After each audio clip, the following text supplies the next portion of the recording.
recording. Okay, so just because it's recording, still just stop me and ask questions, just as if it was just you and I talking. Um, so essentially, um, I'll have you do your region. I have Drew on the other end, um, kind of converting everyone that we already have in the system and assigning them the correct region and subregion. So this is all about incoming volunteers. So what I've started is it basically is gonna say any contact that has these criteria um, do this action, which is assign subregion Central LA, region Eastern Los Angeles. Um, and so I started with just one zip code. And the tedious part about this is we have to add a separate criteria for every single zip code. And so that's what I'm going to ask your help with. So it's actually really simple. It's just a little bit time consuming. So the process that I've been using, so we're going to have, one of these little diamonds for each of your subregions. And so what I'm doing is I'm starting to work on just the Central LA one first. And I've literally just been, I'll copy this. I go into Process Builder. You have to just start typing zip and it'll pull up mailing zip code and other zip code. You'll pick mailing zip code. You'll choose that.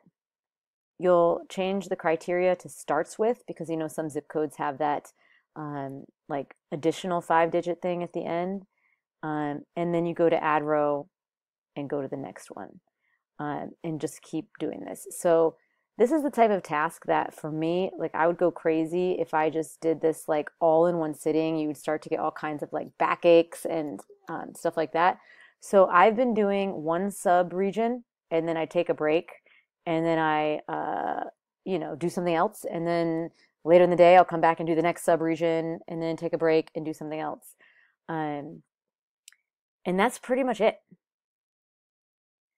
Um, so a couple things to note just about working with Process Builder is that before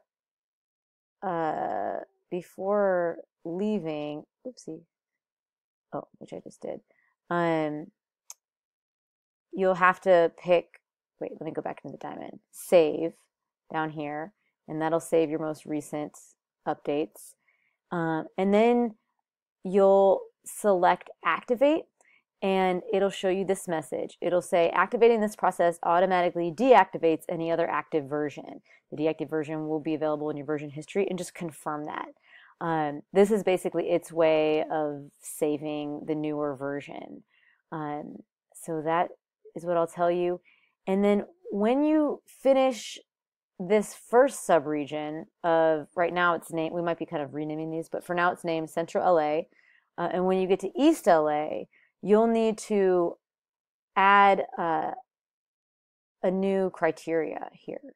So you'll go to, oh, here's the other thing is that you can't edit once it's activated and saved. So you have to go, let's say you start working on it in the morning and then you come back to it. You'll have to go into to find it, and the way you find it is by going to Create, Workflow and Approval, Process Builder. And these are all the different processes we have in place. We use this a lot for the SMSs and stuff like that. And you'll find yours, which is, I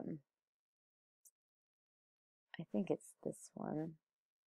No, this is Northern and Western. Uh-oh.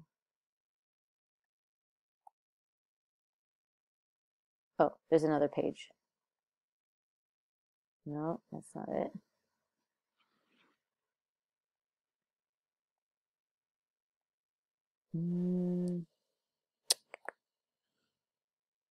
That's weird. Oh, here it is. Okay, this is yours.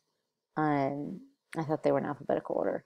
So you would click on your process, and in order to edit it, you have to pick clone. Because essentially, it's this versioning process where every time you make a change, you make a new version, you leave it with the exact same name, and it will, and you just keep this as version of current process, and it'll allow you then to edit it when you come back to it. Does that make sense? It's kind of weird. Okay. So every time you come in, you'll have to go to clone, save as a new version of the same process. So when you're done with your Central LA, you'll go to add criteria, and you would basically, just to get it started, pick the first zip code in your new region, this one, 90031, just because, so this will be, let's see, what do we want to, what was that region, sub-region called? East LA, okay. So you'd call this, and the East LA doesn't really matter. There's no like set criteria, but you could just kind of call this East LA sub region assignment. And then you would do conditions are met. You do the same thing that we were doing for the other one. Mailing zip starts with this one. So just to get it started, and then we'll add more later. And then you'll go to, you actually pick any of the conditions are met, because we're giving a bunch of zip codes, and if any of them are met, then you should continue to the next action. So you would save that for now. You're going to add more zip codes later. And then you'll just copy this essentially. So you could like look in this to see what it is. So you pick the record is the contact, as opposed to the medical sheet or the contact classification. You pick contact, and then you pick your new sort of regions. So you would do add action, select one, update records, action name, assign to East LA. And then it's going to say select the contact record that started your process, because I guess there's other flows you could do where when something happens to a volunteer, you want to update the employee's profile or whatever. But in this case, it's just the one that started the process with. And then you're going to pick the region, which is just called region, is Eastern Los Angeles, and we're also going to update at the same time. You'll search for subregion equals, this one we said was East LA, right? East LA.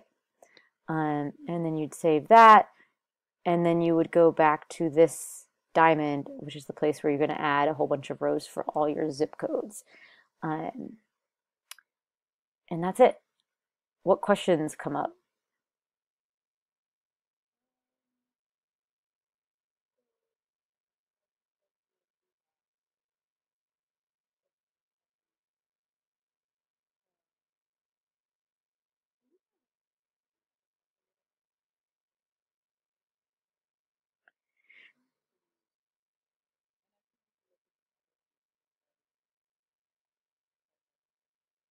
Yeah, and they're totally editable. So, yeah, exactly. If you need to go in and realize, oh, wait, I should have done this setting instead of this setting, you can do that.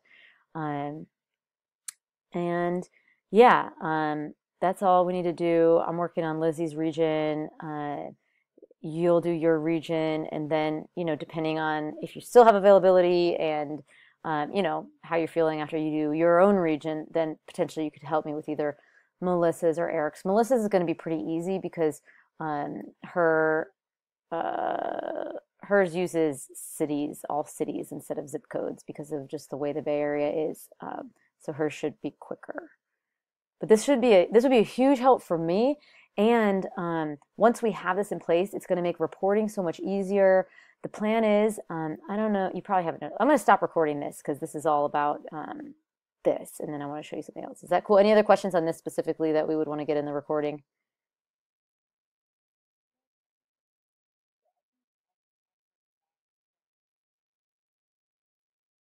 Yeah, and just as a repeat, actually, I don't think I showed you this. Yeah, so you'll kind of see this normal screen. You have admin access, so you should have this little caret up here, and you're going to pick Setup, and that's going to take you to the sort of the back end of Salesforce. And I wonder if you could just do in the process builder.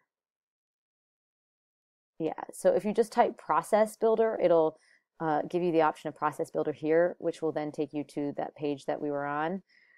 Or that's one way to find it is just by typing process builder in the search bar of the setup section. Or if you want to do it this way, you go to create, and then hitting create will open up this workflows, and then it's here. So probably the search bar is the easier one, but there's two ways to sort of access that. And if you don't have access to that, let me know and I can double check your settings. And there's no real timeline on this. I would say if you could do it by the end of the week, that's definitely ideal so we can just have all of our data clean. Any other questions? Okay, so I'm going to